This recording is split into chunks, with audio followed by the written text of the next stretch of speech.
Yo, what up? It's your boy Joe Barber. It is Monday morning. It's gonna be 9 o'clock. On my way to the shop, and I just wanted to log on, say what's up to all the subscribers, all the followers, all the supporters. I want to say good morning to you. I just uploaded a new video. So the trip to see Andy Mineo, y'all saw, I have posted some videos showing the artwork that I did, and then we made it happen, man. We made it to Dallas to go see Andy, and it was a great experience, great show.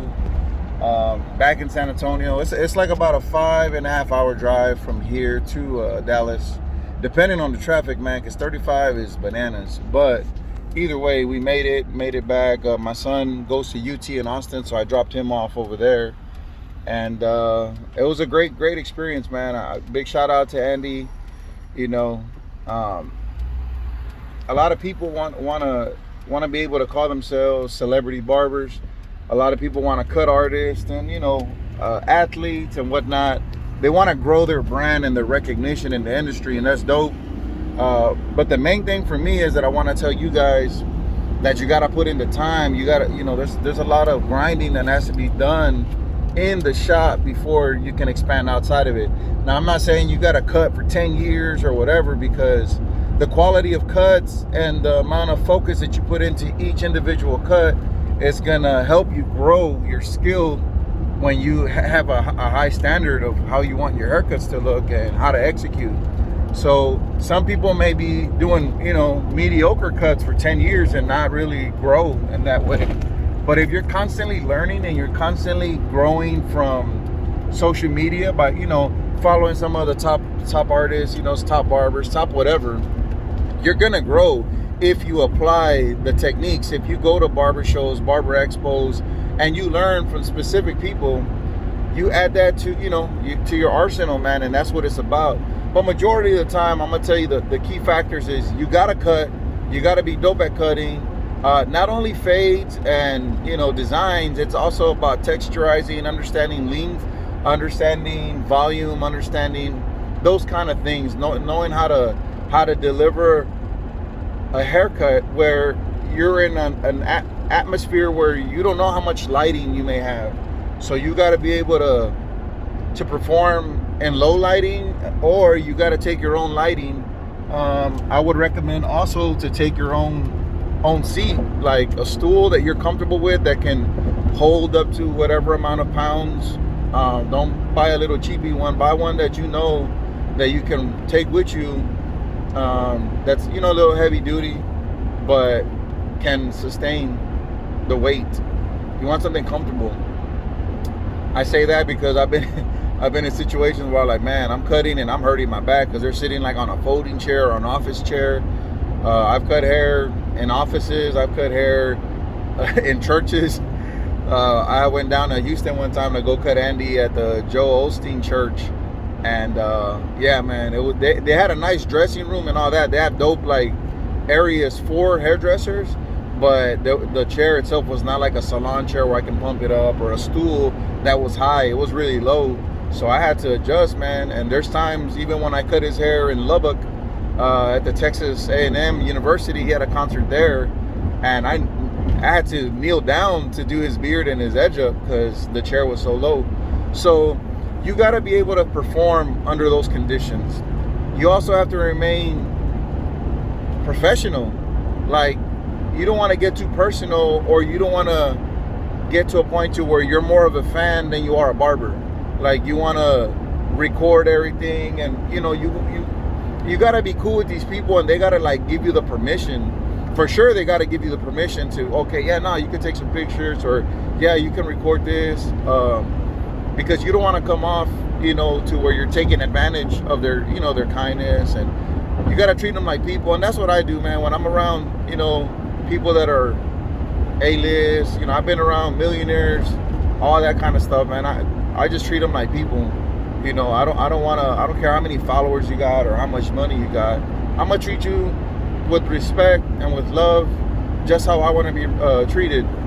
And I promise you, man, that goes a lot further than building up the hype and building up and whatever, like trying to be something you're not. And just stay cool, man. Whatever happens in that room, let it be in that room, and that's it. You know what I'm saying? But I really want you guys to understand that I've been, talking to Andy for a while now, and he's a friend. Like, I don't abuse our relationship. He hit me up and asked me if I knew a barber in Arizona, in Phoenix, because that's his next show. So I'm trying to find like a dope barber that I know that I can trust, that I know that I can see their haircuts on Instagram. I need to see at least 5 to 6 like dope cuts where there's no lines of demarcation, edge ups not pushed back, beard work. I don't care about designs. I just want cleanliness, your appearance. And man, people tag a lot of people on Facebook, and I go look at their stuff, and I'm not trying to be mean or like whatever, but I'm like, a lot of their pictures don't represent what I'm looking for and what Andy's looking for. So I have to be like, and that's why it's important to make sure your profile resembles who you are, and in a professional manner, man, because when opportunities come, you're going to get passed up on because you're not taking quality pictures. You're not putting up enough work when it comes to Facebook or Instagram. You're showing, your daily life, which is cool. I'm not, like I said, I'm not here to judge or whatever. I'm just saying there has to be a balance of work on your social media, so people know. Like, people shouldn't ask, are you a barber? People should know by the stuff you wear, by the way you look, and when they go on your social media, they need to be able to see like, oh, this dude can cut. And that's mainly what this video is about. What I want to talk about is going on your social media, and even if you have to repost, I'm telling you, man, y'all guys have to, whatever apps are out there to make your pictures look better. I'm not saying you have to Photoshop and erase lines or blend in your hair. Like, no, what I mean is just brighten your haircuts, make them look very sharp, make them look appealing. I'm not saying Photoshop them. I'm just saying, like, make them look better so it looks more professional. Like, if something you would put on a business card, something you would put on a postcard, something like that. Like, that's what I'm asking.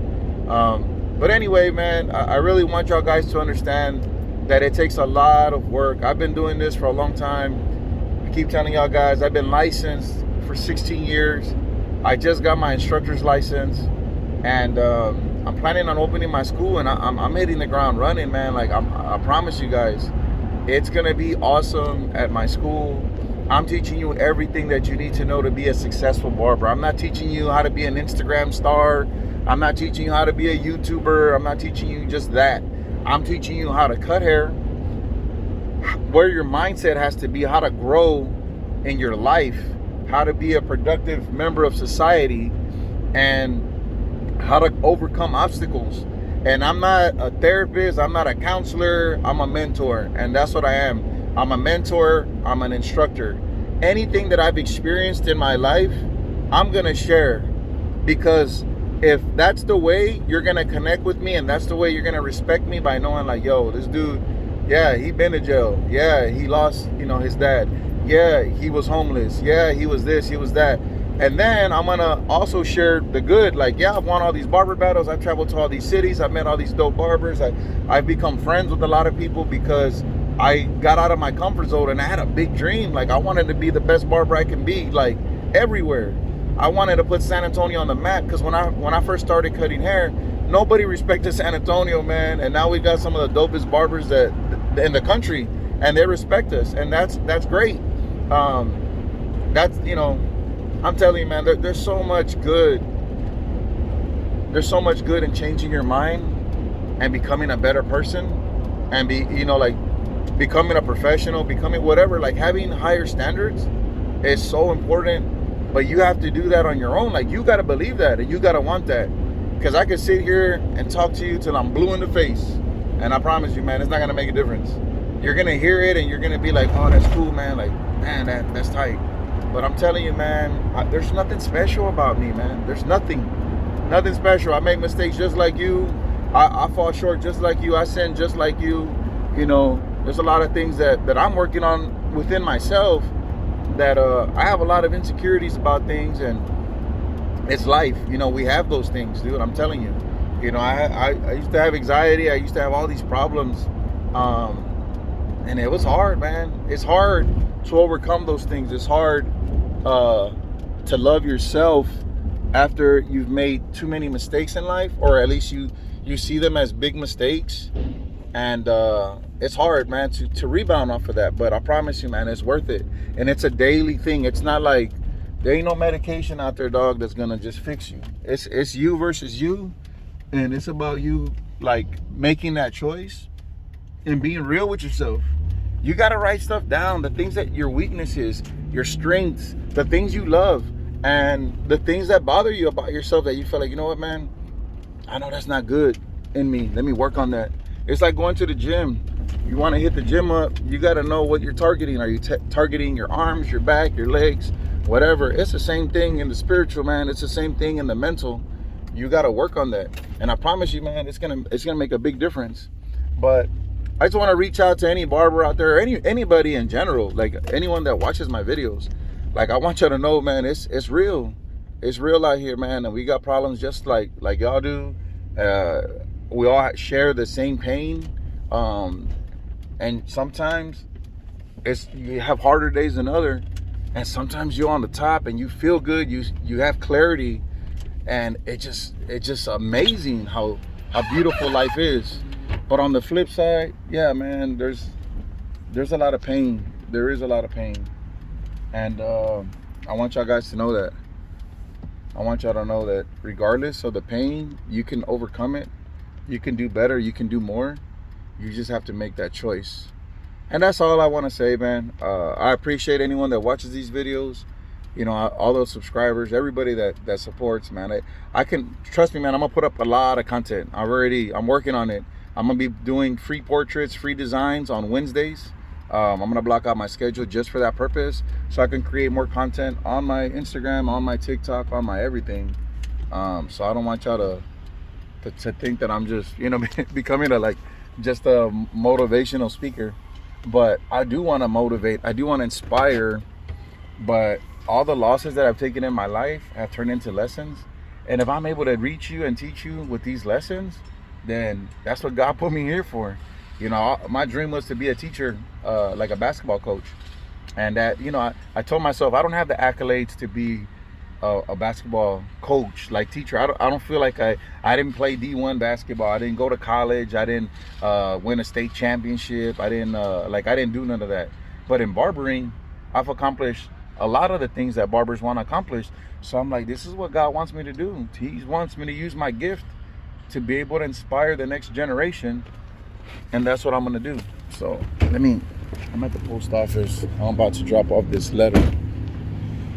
But yeah, man, I want y'all guys to know that. And being an owner, being a businessman requires so much more than just like talent.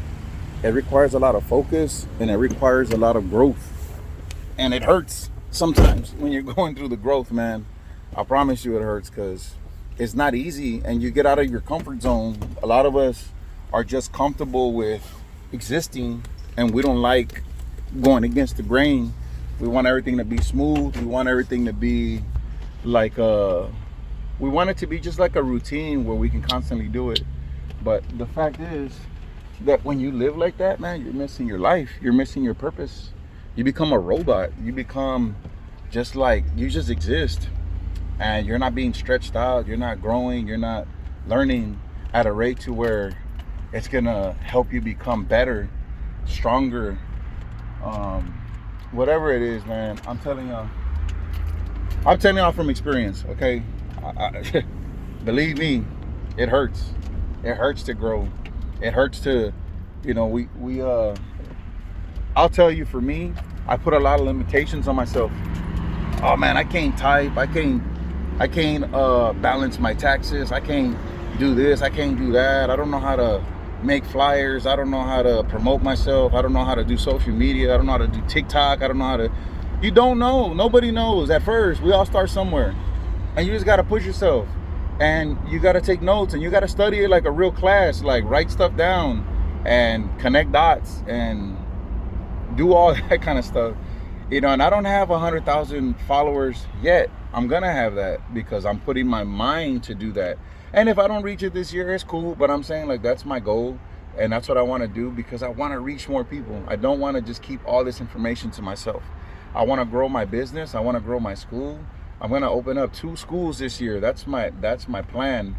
And it's not about the money, man. It's about the opportunity to reach so many people in San Antonio. We're a large city. We're actually overpopulated now. A lot of people from Cali are moving over here. There's a lot of stylists that want to learn how to do the barber stuff. And that's what I'm going to cater to. That's what I'm targeting. I'm targeting people that got something to lose and that want to gain, but they got to put in the time. I promise you, man, I'm going to do my best to have a structure at my school that's going to benefit everyone.